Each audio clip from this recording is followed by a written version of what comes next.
Welcome to the Didi and Lital Show.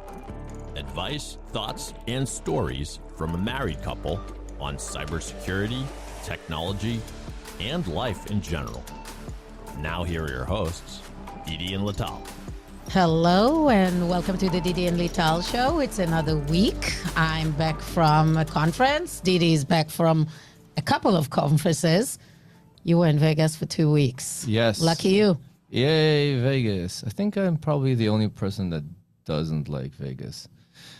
I hate Vegas even more than you, so that's fine. Yes. But I was in D.C. and in Gartner Summit, and it was amazing. I loved it. I love National Harbor. It's a beautiful place. Had good time. I had a good time. There is this smoke coming from the fires in Canada that didn't ruin my morning run. I had a wonderful run over there. So I'm happy. It was a good week. What about you? I am awesome. As usual? As usual. You awesome. went to see a game? I went to see. No, well, I saw it in a viewing. You didn't want to pay for tickets? No. It's I still went to Vegas for a day job. Yeah. And I manned the booth. So I was a booth babe, not so much of a babe. And I had to work until 6, and the game started at 5 because it's time zone. So I missed the first period, and by the time that I wanted to get the tickets, it was like $600 for a nosebleed for 2 periods. So Vegas played against the Panthers. Vegas played against the Panthers. Yes, we are rooting for Vegas. They're up 2-1 in the series. We want Bruce to stick it to the Bruins. And you say we, it's you, because I don't care. Well, I say we, I mean me, Felger, and Maz. Okay. So that's kind of, well, and I think a lot of people in Boston want to see Bruce stick it to the Bruins, just considering that all the things that happened there. And yes, I had fun in Vegas, even though I don't like Vegas, because wherever I go, there is fun. So I take the fun with me. So we were away. Our kids were home by themselves. I mean, there was a nanny that came and spent the night with them, but they're already teenagers. They can handle most of the day. And when I'm sitting having breakfast in my hotel room, it's 8:30, and I'm seeing Oak Hill Middle School calling me. I'm like, oh my God, what did Omri do? Yes. And then I'm getting this call, and they tell me, hello, Miss Ashadotan, everything is okay. And it's like, when they're calling, it's like never okay. Yep. And I was like, oh my God, let's see what it is. So they're telling me, well, Omri this morning got into this fight. He put his bag during the morning time on a chair. He went to bring something. The kid dropped the bag, sat on the chair. Omri got upset and shoved the kid a little bit. And the kid got upset, slapped Omri, and Omri got a nosebleed. And both kids got into 3 hours detention and in the school principal's room for not being able to resolve this conflict without escalating into a nosebleed. Yes. And I thought, okay, that sounds like they took the right action. I was like thanking the vice principal for calling me and letting me know. And having another one of our kids in detention again. Yeah, it's like they know that the middle school vice presidents know our kids, and they've seen nosebleeds from my kids already or from other kids. So I was like, okay, that's reasonable. I'm out of town. I'll be back tonight, and we're going to discuss it, and hopefully the kids can resolve it by themselves. And I'm later texting my son, I heard you were on detention. And he's like, the best day of my life. And I was like, oh no. How come is it bad? Yeah.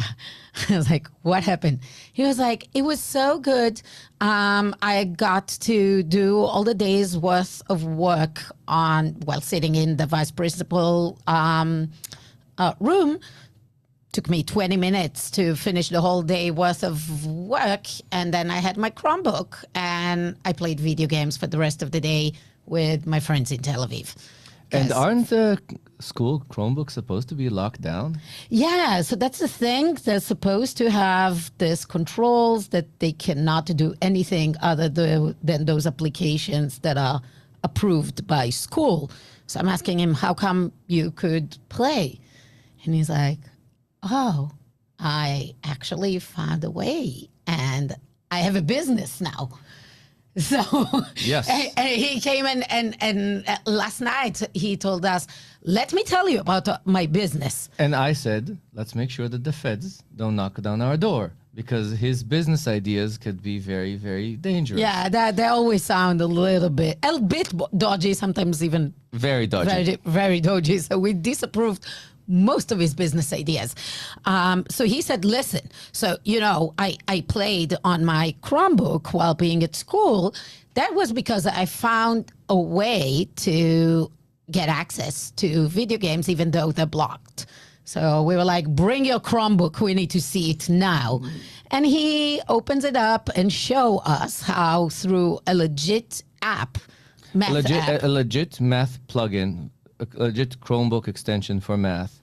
They have developer mode set up, and when you go to developer mode, you can authenticate to your GitHub or to your Microsoft account. Exactly, and those open like a side browser, and because they open a side browser, the side browser is not locked down. And the side browser let him connect with his Microsoft account that has all his Microsoft Xbox games and everything, and he connected with his friends in Tel Aviv. It was evening for them, and he played.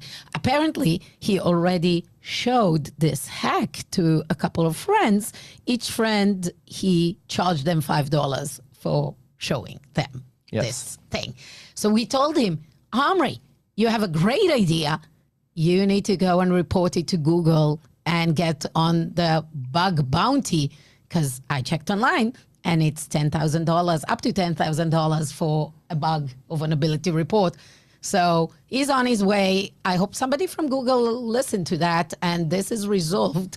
But I'm getting our sons on bug bounties. I think it's better than him charging his friend $5 for those vulnerabilities. Yes. And people don't understand that when you discover real security vulnerabilities, first, you probably morally want to report it to the vendor. Sure. People don't understand that they should. And it's not somebody, when Amit was here on the program a while back. Amit Serpa, yeah. He was talking about reversing and people doing the assembly level. Sometimes people think of all this hacking stuff as like something that is very complicated. A lot of times it's just randomly clicking on buttons. And finding out that it leads to something that you're not supposed to do. Exactly. It's just randomly clicking on buttons because people that build software are also people and they have mistakes. And when we talk about mistakes, this is our main theme for the podcast today. The mistakes and evidence base and how you do research and how you need to learn. So speaking about schools, I listened this week, as I do every day, to the daily podcast, the New York Times Daily. They had an episode that, blew my mind off. I've been complaining about the U.S. education system for a while and the curriculum around, mostly around STEM and math, which makes zero sense to me. I didn't think much about reading. Let's start with the math part. It's very similar to this thing about reading. Yes, because the math part, when somebody says in geometry, that's your opinion. Could be a discussion. I said, no. There's no discussion about math. There is a wrong and a right. And the idea in STEM to have not a wrong and a right already kind of made both of us agree that baffled. There is only one answer in math, and this is the right one. It's not about discussion and estimation. Math is not about estimation. Didi and Lital Show will return in a moment. The Didi and Lital Show is sponsored by Ort. In today's world, identities are the perimeter protecting the organization and are the most exploited vector by attackers.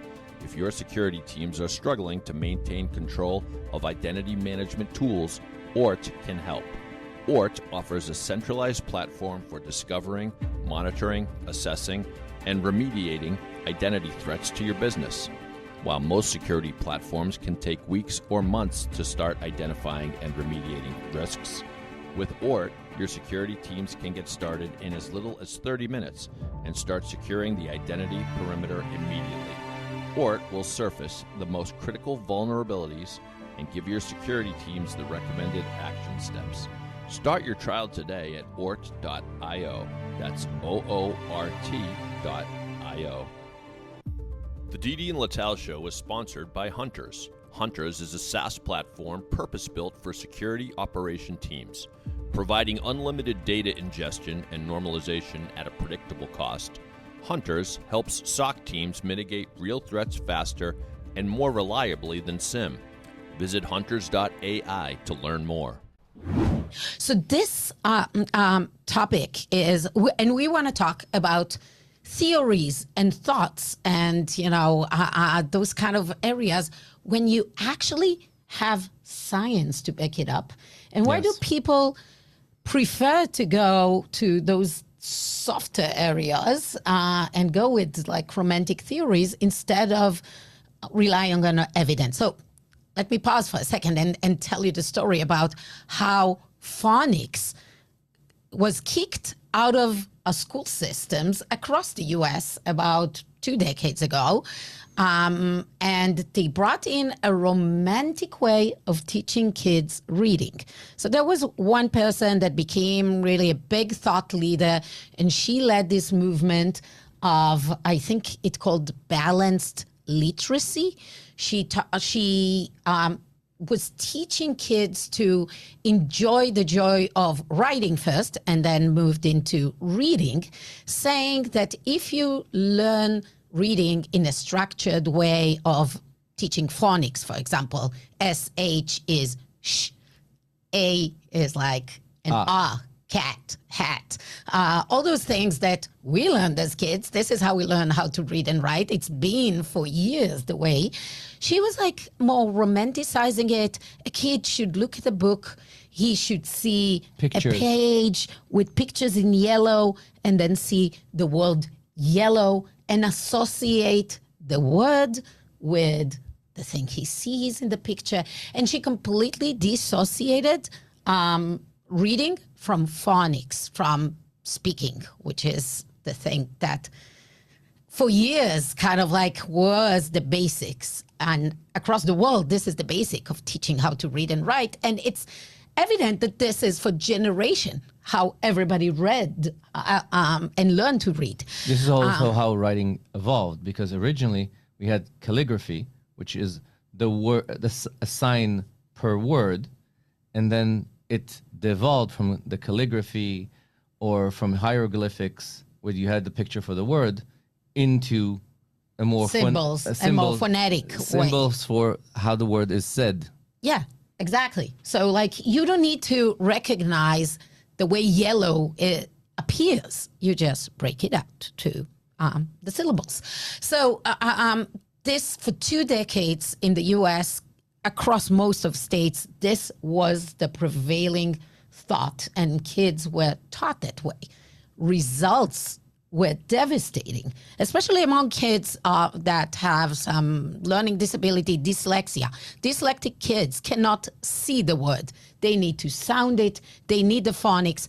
And what happened is that parents of kids with dyslexia, we have a kid with dyslexia, needed to go outside of public school to get additional reading support, some of it very expensive, to teach the kids the basics, phonics. And school were telling them, it's a minor issue. Most kids are okay.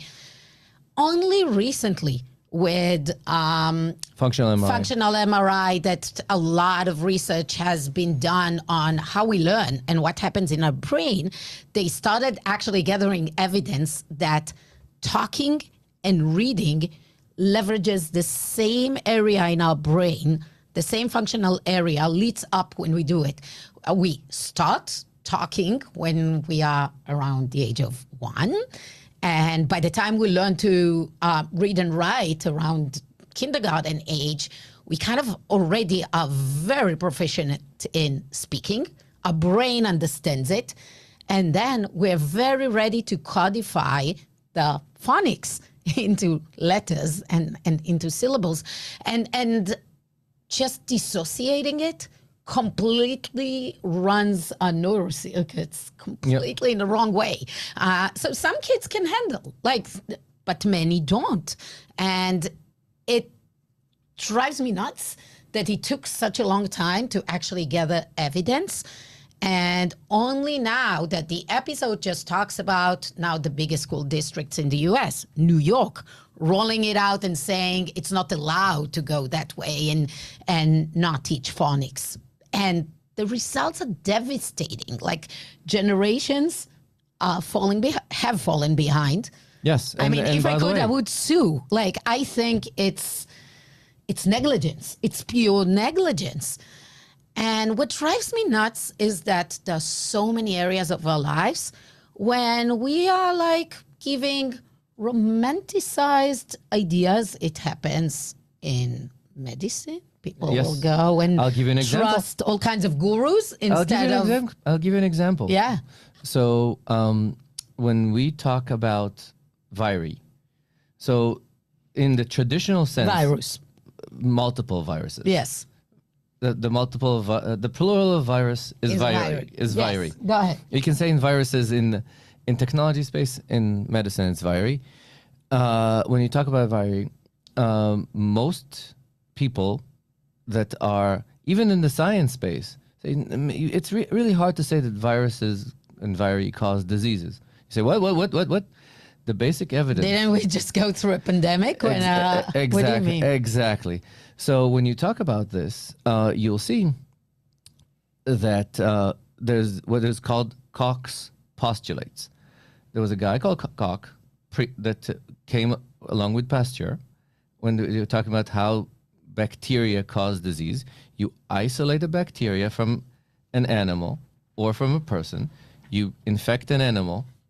You see that the same disease develops, and you need to re-isolate the bacteria from the animal. You can also then kill it through heat and infect with this and show that the disease is not happening. Exactly. And that's another way to prove that there is a living organ. It's not something else that caused the disease. It's not an environmental factor, but it is the living creature. Exactly. So that is the essence of how disease diagnosis happened all until the 80s. The first time that this was being questioned was AIDS, because the AIDS virus is HIV, human immune virus. It cannot infect anything besides humans. It also infects only cells of the immune system, and it was hard to put them on tissue cultures. And so that's a complex topic. And the topic of viri causing diseases is something that is in a continuous conversation in medicine. But as you said, people love the romantic idea of how Koch showed that diseases evolve. He said, no, viri cannot be the cause of disease. And these are people working in STEM, not in education, where you can say, hey, people that, teach literacy, read. Because when I was hearing you and Ron talking about Shakespeare, it was the Romeo and Juliet was basically probably the least romantic conversation I've heard in a very long while. So science people talking about romance is not, and I can understand how people that whose job is to deal with romance like romantic ideas. But even people in science, they are married to an hypothesis, and they're very this is where producer Dave is the best person to know about social references. Who's the guy that said, don't confuse me with the facts, don't ruin a good story with the facts? Ronald Reagan? Ronald Reagan. I don't know. Not sure, but sounds good. Do you know the answer, or do you want me to I look it up? do not know, but we can pick it up. But that's the whole idea. This has been a known meme in human society of don't ruin a good story with the facts. Yeah, people like this idea that kids can sit and flip the pages and look at pictures. Do we have the same in our industry, in security? Before we jump, you want to say... Before we jump to our industry, which has has a lot of that. I do want to think of how us humans think about it as yes. Mark Twain, apparently. Never let the truth get in the way of a good story. Absolutely. Yes. I agree. I mean, we love stories. So yes. And the reality is not as attractive. It's not as attractive. It's not even sexy. Even if you go back to your example of phonetics, just take a look at where the education system is in terms of literacy. See where it was introduced. See the decline numerically. Yeah.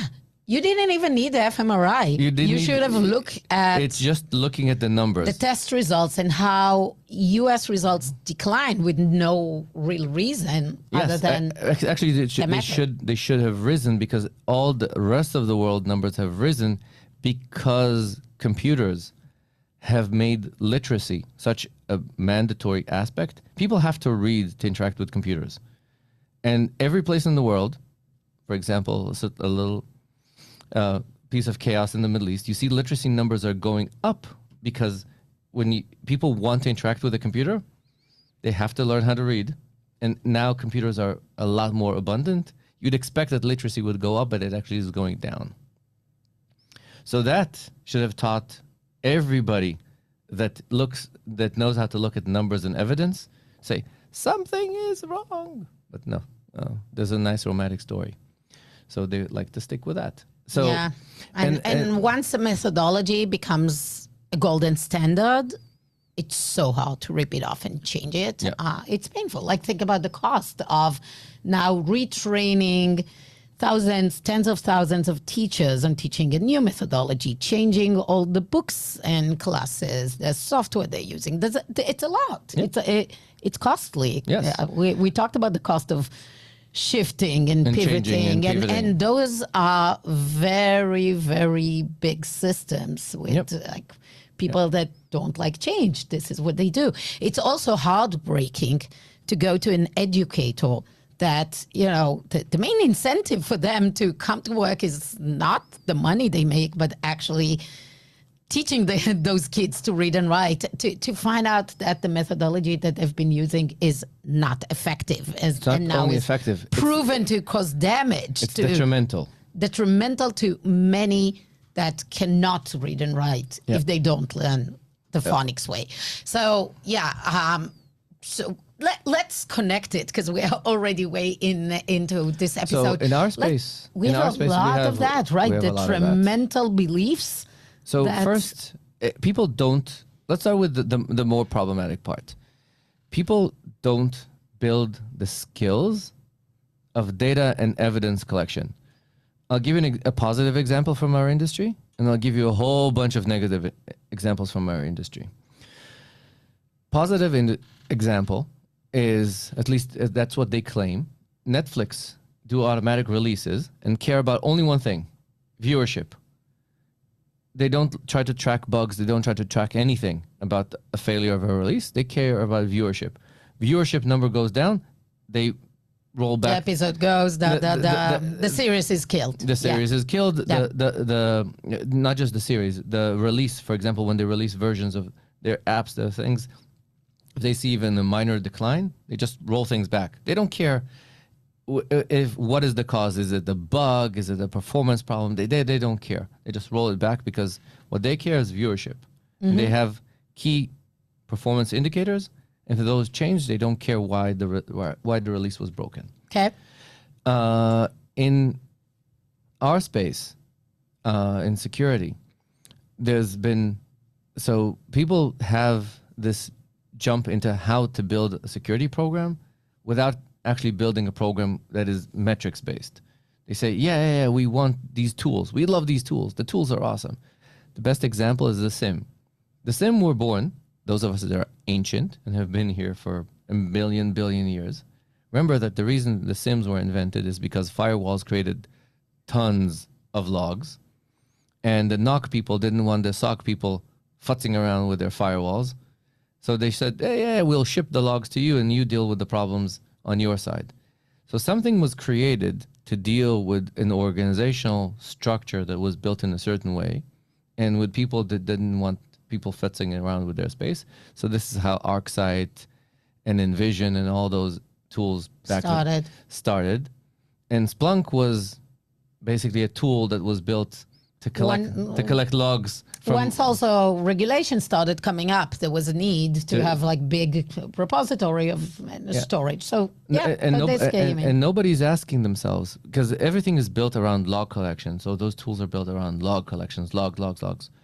Nobody's asking themselves, is this the right model to deal with this? Because now everything is API based, everything is cloud based, everything collects. Are logs still relevant? Are the logs and the structure of logs and the deal with log systems versus databases are very different. If you're talking with systems that talk through APIs, API to API versus a log would be more efficient, and a database like a Snowflake, like a Databricks, you can ask them questions in a more precise way rather than a soft way of, let me give you an open search question. People are not thinking about the structure. Should they leverage the structure? So had you started with the KPI first, what would you do different? So I would start with, what are my KPIs for, how do I track attacks? What are the KPIs? I can give you an example from how would I manage an identity program. By the way, a shameless plug to ourselves. Mike is releasing a manual that we believe is what are the metrics for an identity program, but the same thing can happen to a security program.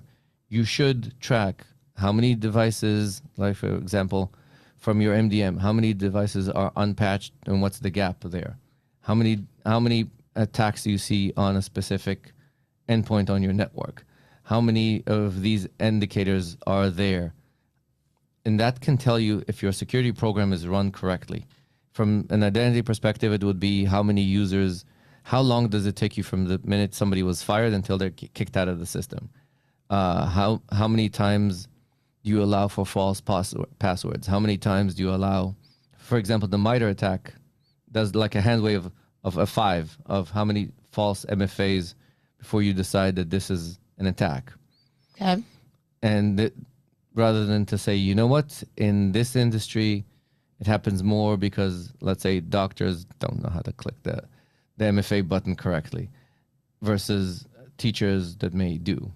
I'm just throwing these numbers. There's no numbers that were built into the MITRE ATT&CK from actual evidence in the field that this is, they know how an attack looks like, but they don't know when it's KPI based how to measure the metrics because nobody's running these studies.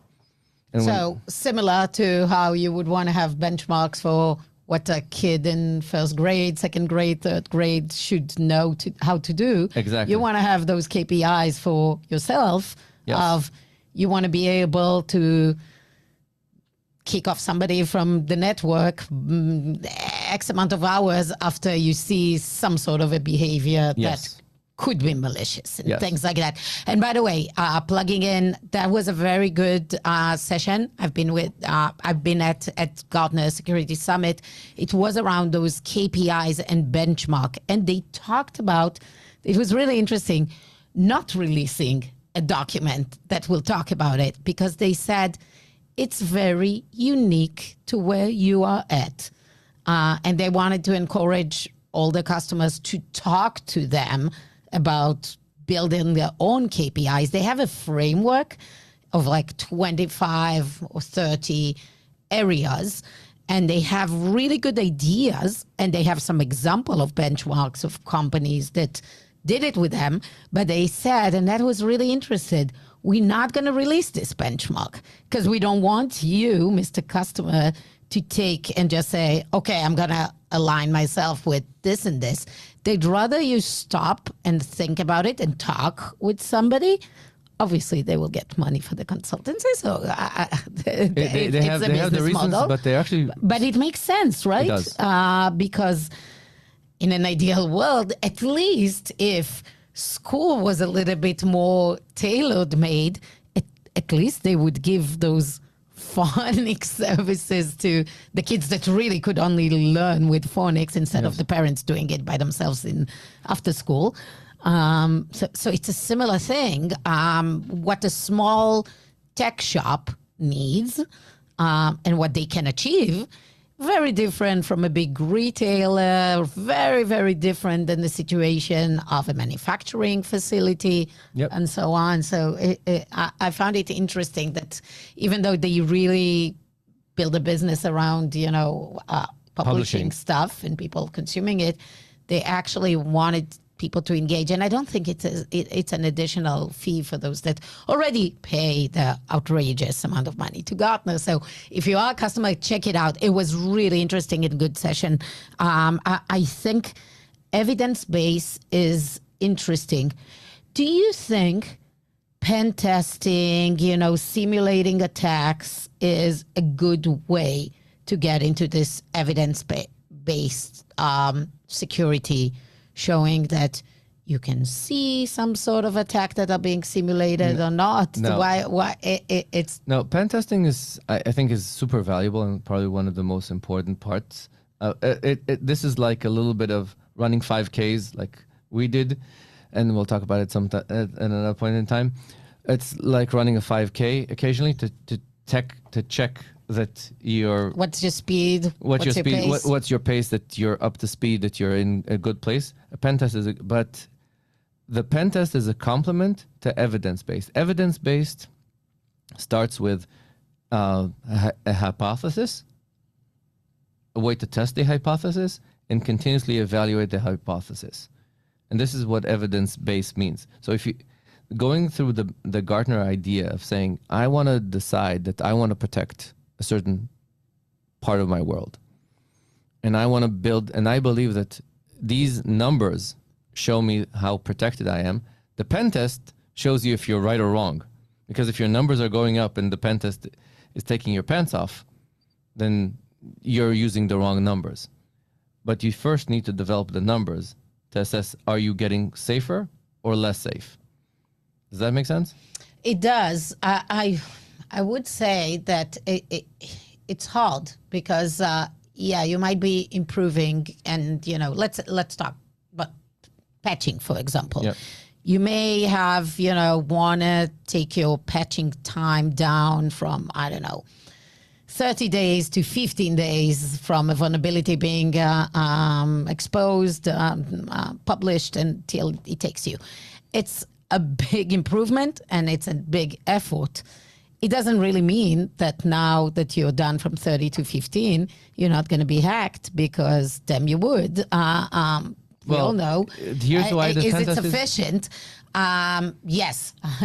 I do think pen testing is important. I do think reduction of the time to patch vulnerabilities is important. I think at the end of the day, we also need to know that there is no 100% improvement. There is no kind of you can improve your 5K goals. You're not going to be, Usain Bolt. Usain Bolt runs 100 meter. Correct. But I'm sure he beats you in 5K as well. I don't know. Me, maybe. I saw him doing a Peloton thing. He beats you. Okay. Yeah. Yes. Okay. Yeah, okay. Yeah.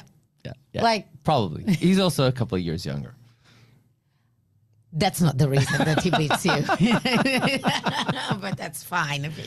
Yes. You can say the Nile to yourself. is not just a river in Egypt. Absolutely. Other thoughts about evidence-based and security?